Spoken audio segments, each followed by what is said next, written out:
Good morning everyone. আশা করছি তোমরা সবাই খুব ভালো আছো, আর আমিও ভীষণ ভালো আছি। আর এখন সকাল সকাল ঘুম থেকে উঠে আগে আমি আমার গাছগুলোকে দেখি যে কোন গাছটার কীরকম অবস্থা আছে, কারণ ওগুলাকে আমার ঠিক করতে হবে। আর ব্যাঙ্গালোরে প্রচণ্ড গরম পড়াতে কি হয়েছে, এখন মানে রোজ দিনই জল ঢালতে হয়, কিন্তু প্রচণ্ড গাছগুলো মরে মরে যাচ্ছে।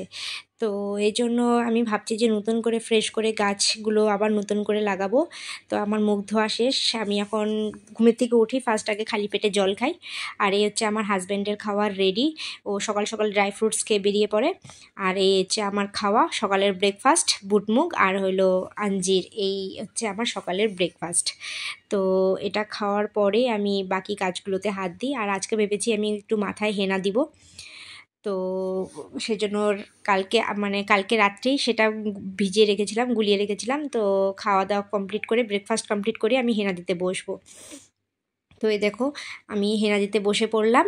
তো আমি সেরকম কোনো এক্সপার্ট না হেনা দেওয়ার মতন, তো যতটুক পারি নিজের কায়দা অনুযায়ী এভাবে হেনাটা দিই। তবে হ্যাঁ, খারাপ হয় না, আমার চুলটা আগের তুলনায় অনেকটা ভালোই হয়েছে হেনা দিতে দিতে। তো মাঝখানে একবার পাকামি মেরে একবার হেয়ার কালার করেছিলাম, ও যে বলে না কি হাইলাইটস বলে যেটা, সেটা আমি করেছিলাম। কিন্তু পরে আমার চুল খুব বাজে হয়ে গেছিলো, তারপর থেকে আমি আবার সেই মানে পিছন দিকে ফেরার পথে চলে গেছি যে না বাবা, আমার দরকার নেই, আমি হেনাই আমার কাছে সবচেয়ে বেস্ট, আমার ওই হাইলাইটস করার কোনো দরকার নেই। তো তাতে আমার চুলের যে জারটা থাকে সেটাও মানে খুব একটা বেশি ভালো হয় না। তো এই জন্য আমি এখন থেকে হেনাই লাগাই। তো হেনা লাগালে আমি দেখেছি আমার ভালো হেয়ার গ্রোথ হয়, আর আমার ভালো চুলের অবস্থাটা হয়। দেখো আমার হেনা লাগানো কমপ্লিট। আমার চুলটা অলমোস্ট প্রায় ড্রাই হয়ে গেছে। হেনা লাগিয়েছিলাম, একটু পরে স্নান করতে যাব, তাই ভাবলাম স্নানে যাওয়ার আগে, তো যে গরম পড়েছে ব্যাঙ্গালোরে, তো তো আমি ভাবলাম একটু তোমাদের সাথে শেয়ার করি আম মাখা। তো কার কার খেতে ভালো লাগে এই গরমে কাসুন্দি দিয়ে আম মাখা খেতে। তো আমিও একটু বসলাম আর তোমাদের সাথে একটু আড্ডা মারবো ভাবলাম। তো আমার তো ভীষণই ভালো লাগে, এখন গরম পড়েছে, একটু টক ডাল আম দিয়ে, ঠিক আছে, তো আম মাখা খেতে এখন বেশ ভালোই লাগবে। তো সেদিন পরশুদিন বাজারে গেছিলাম, তো দেখি একদম গাছের এই যে ঠিক এই সাইজের আমগুলো হয়েছে, এই সাইজের। তো ভাবলাম যে না ভালোই তো লাগবে এটা দিয়ে ডাল খেতে। তো ওখান থেকে 3-4টা উঠিয়ে আনছি, তারপর কিছুটা রেখেছি মানে এরকম আম মাখা খাওয়ার জন্য, আর বাকিটা রেখেছি ডাল খাওয়ার জন্য। তো ওই আর কি, যাই হোক। তো তোমাদের কার কার পছন্দ এরকম আম মাখা খাওয়া কাসুন্দি দিয়ে গরমের মধ্যে? তো এই হচ্ছে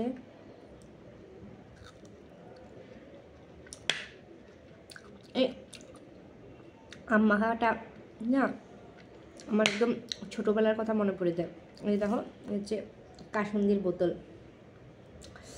তো এই আম মাখাটা যখনই আমি খাই এই গরমের দিনে, আমার সেই ছোটোবেলায় সবাই মিলে একসাথে একা একা আচার খাওয়া বা একা একা এইসব মাখা খাওয়া অতটা খুব বেশি একটা ইন্টারেস্ট হয় না যদিও, কারণ ওইটার একটা গ্রুপ লাগে, আচার খাওয়ার বলো আম মাখা খাওয়া বলো, এটা একটা সবাই মিলে একসাথে বসে রোদের মধ্যে যদি সবাই মিলে একসাথে বসে যদি খাওয়া যায়, তখন সেই জিনিসটা খেতে মানে খুবই ভালো লাগে। সেটা শুধু আম মাখা বলে না, আরও অনেক ধরনের জিনিস, যে কোনো খাওয়ার জিনিসই সবাই মিলে শেয়ার করে খেলে যেটা বেশি আনন্দ হয়, সেটা একা বসে খাওয়ার মতন সেটার মধ্যে কোনো আনন্দ নেই। এই যে আমি যে এখন আম মাখা বসে বসে খাচ্ছি কিন্তু সেরকম যে একেবারে মানে খুব ভালো লাগছে, ফুর্তি হচ্ছে, হ্যাঁ ভালো আম মাখা খেতে ভালো লাগে, কিন্তু ওই যে সবাই মিলে বসে গল্প করা, আড্ডা মারা, তারপর ওর মাঝখানে আম মাখা খাওয়া, তো ওইটার একটা আলাদাই মজা। তো একা একা খাচ্ছি, হ্যাঁ কিছু ছোটোবেলার স্বপ্ন, মানে কিছু যেগুলা আমরা সবাই মিলে করতাম সেই সব জিনিস ভাবছি, মিসও করছি। তো এই বসে বসে, আর মোটামুটি আমার রান্না এখন আর নেই, আমি রান্না সন্ধ্যাবেলার দিকেই করে রাখি, কারণ সন্ধ্যাবেলায় ফ্রেশ রান্নাটা করি, কারণ আমার হাজব্যান্ড আসে সন্ধ্যাবেলায় 8টা 8:30 নাগাদ। তো আমার 7টার সময় রান্না বসালে 1 ঘন্টার মধ্যে আমার মোটামুটি সমস্ত রান্নাই শেষ হয়ে যায়। তো আমরা যেটা সন্ধ্যা না, সরি ভুল বললাম, রাত্রের যেটা ডিনার সেটা আমাদের মোটামুটি 9টার মধ্যে কমপ্লিট হয়ে যায়। তো আর রাত্রিতে যে রান্নাটা করি সন্ধ্যাবেলায়, বেসিক্যালি সন্ধ্যাবেলার দিকে যে রান্নাটা বসাই একটু বেশি করেই করাই, যাতে আমার নেক্সট দিন দুপুরবেলা আমার হয়ে যায়। তো আমার একার জন্য সেটা মানে এক্সট্রা করে কিছু বানাতে হয় না, একটু বেশি করেই রান্না করে রেখে। তো মেন যেটা রান্না হয় সেটা সন্ধ্যাবেলায়। আর সন্ধ্যাবেলায় তখন ফ্রেশ রান্না খেতে মানে বেশ ভালোই লাগে, কারণ একসাথে সারাদিন কাজ করে ফিরে যে মানুষটা সন্ধ্যাবেলায় ফ্রেশ ভালো খাবার পায়, তখন তার সাথে বসে মানে খাওয়াটাই সেটা আলাদা ভালো লাগে। আর একা একা তো কি আর আমার নিজের জন্য করব, সেটা তখন আর ইচ্ছাও হয় না একা একা করার। তো সেই জন্য সবসময় ভাবি যে না, সন্ধ্যাবেলা যখন আমার হাজব্যান্ড সারাদিনের কাজ শেষ করে বাড়িতে ফিরবে, তো দুজনে মিলে বসে একসাথে গল্পও করা হবে, তাতে আমাদের দুজনের যেটা কথোপকথন থেকে যায় সেই কথাটাও কমপ্লিট হবে, আড্ডা মারাও হবে, খাওয়াটাও ভালো মতনভাবে এনজয় করতে পারবো, উপভোগ করতে পারবো। তো ওই জন্য দিনেরটা অতটা বেশি ইম্পর্টেন্স দিই না আমি, রাত্রের খাওয়াটাই মেন ইম্পর্টেন্স দিই। কারণ রাত্রেতে সারাদিন পরে আমরা একসাথে হই তখন, কারণ দিনের বেলায় কী হয়, ও তো অফিসে থাকে, বাইরেই খাওয়া দাওয়া করে, তো দিনেরটা তো সম্ভব না না, তাই রাত্রের খাওয়াটা আমরা একসাথে খাওয়ার চেষ্টা করি, এনজয় করতে চেষ্টা করি। আর সারাদিনের যেটা কথা বাকি থাকে সেই কথাগুলো সেই সময় আমরা পূরণ করি। তো তোমরা কীরকম কী করো সেটা আমাদেরকে জানিও।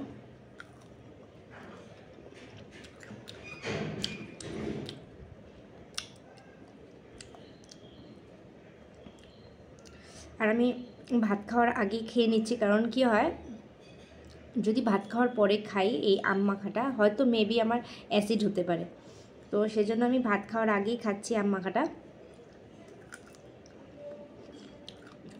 যাতে দুপুরে যখন ভাত খাবো তাতে সেটা চাপা পড়ে যায়। যদিও আমার বলতে নেই, বিয়ের পর থেকে আমার অ্যাসিডের ভাবটা অনেক অনেক কমেছে। বিয়ের আগে আমি প্রচুর অ্যাসিডের ট্যাবলেট খেতাম, প্রচুর, মানে মাসে বোধহয় 30 দিনের 30টা ট্যাবলেট আমার লাগতোই। কিন্তু বিয়ের পর থেকে আমি মানে আমার বডিতে অনেক কিছু আমি চেঞ্জ হয়েছে, তাও সেটা আমার হাজব্যান্ডের জন্য। কারণ আমি আগে বিয়ের আগে খালি পেটে কোনো সময় জল খেতাম না, খালি পেটে ঘুমের থেকে উঠেই আগে চা খেতাম, যে জিনিসটা ভীষণ বাজে, খুবই বাজে, লিভারের জন্য খুবই ক্ষতিকারক। তো সেটা আস্তে আস্তে আমার হাজব্যান্ডই সব কিছু ঠিক করেছে। তো এখন এমন অবস্থা হয়েছে যে ঘুমের থেকে উঠে চা খাওয়ার কথা ভাবি না, আগে জল, মানে হাফ বোতল জল খালি করব, মানে পুরো জল খাবো হাফ বোতল, তারপরে গিয়ে যদি চা খেতে ইচ্ছে করে তারপর চা। আর তাছাড়া এখন যে গরম পড়েছে, আমি তো এমনিতেও চা খুব কম খাই, সেটা আমার ঘরের লোকও দেখেছে, আমার বাপের বাড়ির লোকও দেখেছে, চায়ের প্রতি সেরকম কোনো আমার ইন্টারেস্ট নেই। হ্যাঁ, তবে হ্যাঁ, যদিও বা খাই একবারই খাবো, তো তখন একটু বেশি করে নিয়ে নিই, হয়ে যায় আমার সারাদিনের চা খাওয়া শেষ একবারই। তাও কি সব রেগুলার না, দিনে 2-3 দিন পর পর একবার, এরকম টাইপের। যে আমাকে রেগুলারই চা খেতে হবে এমন কোনো আমার চায়ের প্রতি ইন্টারেস্ট নেই, যে রেগুলার আমাকে চা না পেলে আমার হবেই না, চলবেই না, সেই জিনিসটা আমি নেই।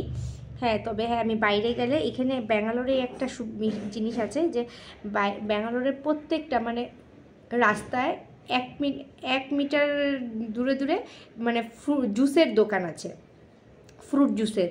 হ্যাঁ, ভ্যারাইটি টাইপের জুস কিনতে পাওয়া যায়। তো আমি তো বিকালবেলায় যখন হাঁটতে বের হই, তখন কি করি, আসার পথে আমি কিছু না কিছু, হয় মৌসুম্বির জুস, না হলে আখের জুস, এসব খেয়ে ঘরে আসি। আর এখন তো গরম, এখন তো চা খাওয়ার কোনো প্রশ্নই আসে না, না চা না কফি। আর ব্যাঙ্গালোরে কি, ব্যাঙ্গালোর সাউথে অ্যাকচুয়ালি কফিটা সাউথেই উৎপন্ন হয়, তো যার জন্য কি হয়, সাউথে যেহেতু কফিটা উৎপন্ন হয়, তো এখানে কফিটাই বেশি, মানে সব জায়গায় কফিটাই বেশি বিক্রি হয়। তো গরমের মধ্যে কফি খেলে আরও বেশি প্রবলেম, মানে আরও গরম লাগতে থাকবে।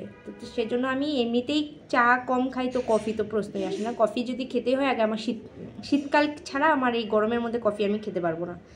তো আমি যখনই হাঁটতে যাই, তো রিটার্ন করার পথে হয় আমি আখের রস, না হলে মৌসুম্বির জুস, না হলে ডালিমের কিছু না কিছু একটা জুস খাই, কারণ আমি ফল খেতে ভীষণ ভালোবাসি জন্য।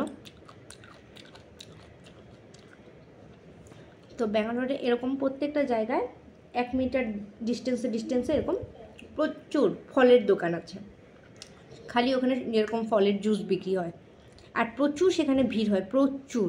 আর এখানকার মানুষও মানে প্রচুর ফল খেতে ভালোবাসে, আমি দেখলামও সেটা প্রচুর। ভাবছি যে এখন মতো আমি পুরেই যাব, পুরো গলে যাব, এত হিট ব্যাঙ্গালোরে আজকে। মানে ব্যাঙ্গালোরে যে এরকম গরম পড়েছে মানে বলার মতো না। তবে হ্যাঁ, দিনের বেলা যেরকম হারে গরম থাকে, সন্ধ্যা হওয়ার সাথে সাথে একদম মানে কি বলবো, সন্ধ্যা হওয়ার সাথে সাথে তোমার এরকম হাওয়া দিবে যে একদম মানে মনেই হবে না গরমটা গরম বলে মনে হয় না। তখন মানে এত শান্তি লাগে, আমি দরজা জানলা খুলে সব বসে থাকি যে না যাক, মানে ঘরের ফ্যানটা অফ করে বাইরের হাওয়াটাকে আসতে দিই, যে একটু আসুক বাইরের হাওয়া, ঠান্ডা হাওয়াটা আসুক, তাতে ঘরটা আরও ঠান্ডা হয়ে যাবে। তো বন্ধুরা ফাইনালি বেরিয়ে পড়েছি হাঁটার জন্য। তো এখন বাজছে বিকেল 4:30। তো আমি বিকেল 4:30টার দিকে বেরিয়ে পড়ি হাঁটার জন্য। ঘরের কাছে একটা পার্ক আছে, তো 4:30 থেকে 5:30 অবধি হেঁটে আসি। 1 ঘন্টা হাঁটা হলেই আমার যথেষ্ট। তো আর ভালোও লাগে, সারাদিন ঘরে বসে থাকার থেকে একটু হেঁটে আসাও ভালো, মাইন্ডটাও রিফ্রেশ হয়। এই যে এটা হচ্ছে সেই পার্কটা, ঘরের কাছেই, খুব কাছেই পার্কটা। এখানে পাশে বাচ্চারা খেলাধুলো করে, সামনে অনেক কিছু আছে খেলার মতন। তো আর এই সাইডে তোমাদেরকে দেখাবো, এখানে ইয়োগা এক্সারসাইজ করার মতন মেশিন আছে, আমার সেটা উঠা হয়নি, ভিডিওটা তোলা হয়নি। আর এখন যেটা খালি দেখছি, একটু পরে পুরো ভিড় হয়ে যায়। তো এই হচ্ছে সেই পাশের বাড়ির ভাবি, যার সাথে আমি হাঁটতে বেরিয়ে পড়ি। তো ভালো লাগে, সারাদিন পরে বিকেলবেলার দিকে হাঁটতে বের হই, মাইন্ডটাও রিফ্রেশ হয়। তো যাওয়ার পথে আবার যেটা দরকার সেটা কেনাকাটা করে ঘরে আসি। তো এই দেখো আমি ঘরে চলেও এসেছি হাঁটা কমপ্লিট করে। তো এখন প্রাণায়াম করতে বসে পড়বো। আর প্রচণ্ড গরম, হাঁপসিয়ে গেছি, ঘামছি, প্রচণ্ড পরিমাণে ঘামছি। তো আজকের মতন আমি এখানেই ব্লগটা শেষ করব। আশা করছি আপনাদের সবার এই ভিডিওটি দেখে ভালো লাগবে। আর যারা আমার চ্যানেলটাকে সাবস্ক্রাইব করে অবশ্যই চ্যানেলটাকে সাবস্ক্রাইব করো। বাই।